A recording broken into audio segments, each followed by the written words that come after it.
Bon allez, aujourd'hui nous mettons de côté l'exploration pour se donner un objectif atypique. Direction la montagne de Soudine, comme souvent, mais du côté du Pas de la Truie ce coup-ci. L'approche est un tantinet scabreuse, c'est d'ailleurs pour cette raison que nous n'avons pas attendu l'hiver, alors que cette période aurait été plus propice aux observations que nous voulons faire.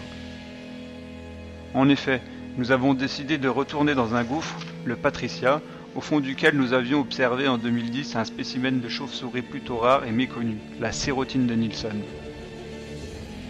La période d'hibernation n'étant donc pas encore commencée, nous savons que nous n'avons que peu de chances d'en observer une. Pas grave, car la priorité de la journée est surtout de récolter un échantillon des nombreux ossements que nous y avions également observés. Par la suite, nous pourrons les faire identifier et récolter ainsi de nombreuses infos sur la fréquentation du site par les chiroptères. Bon, allez Jean-Claude, faut y aller maintenant. Aujourd'hui, nous avons la chance d'avoir le référent au Savoyard de la Ligue protectrice des oiseaux avec nous.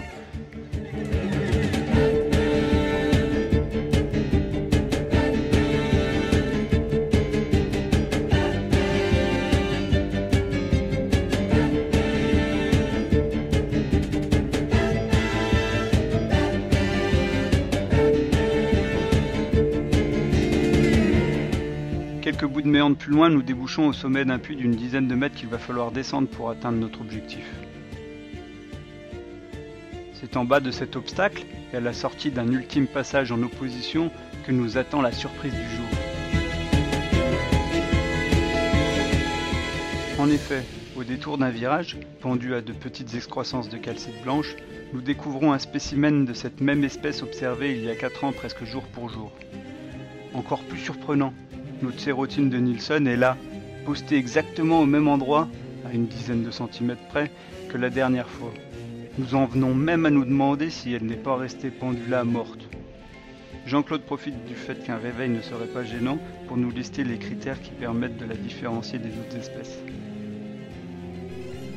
Bon, maintenant il s'agit de se déplacer prudemment car en regardant nos bottes de plus près, nous remarquons les innombrables ossements que nous sommes venus chercher.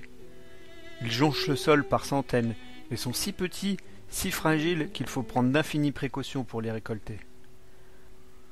Afin de les protéger et de faciliter le travail de Christian, qui les identifiera pour nous, nous les sélectionnons et les regroupons par lot dans du papier hygiénique en fonction de l'endroit où nous les trouvons.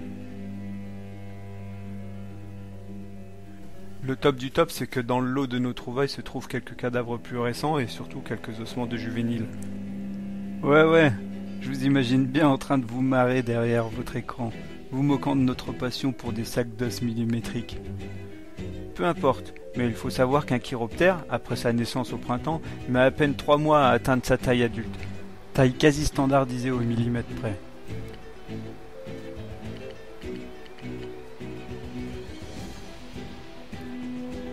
Ça c'est un cadavre alors. Ah ouais, c'est là on voit la tête, les oreilles encore. Ah ouais, là on voit bien. Il reste de la peau en fait. Il reste de la peau Il reste encore, les ouais, oreilles, donc ouais, c'est ça pas se voit très- bien. C'est pas très bleu.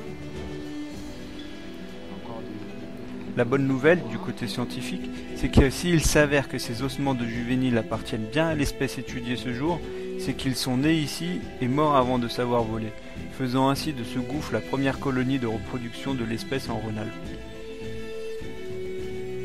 Allez, une fois nos petits paquets bien référencés et emballés dans une boîte en plastique rigide pour les protéger des chocs, nous reprenons la direction de la surface.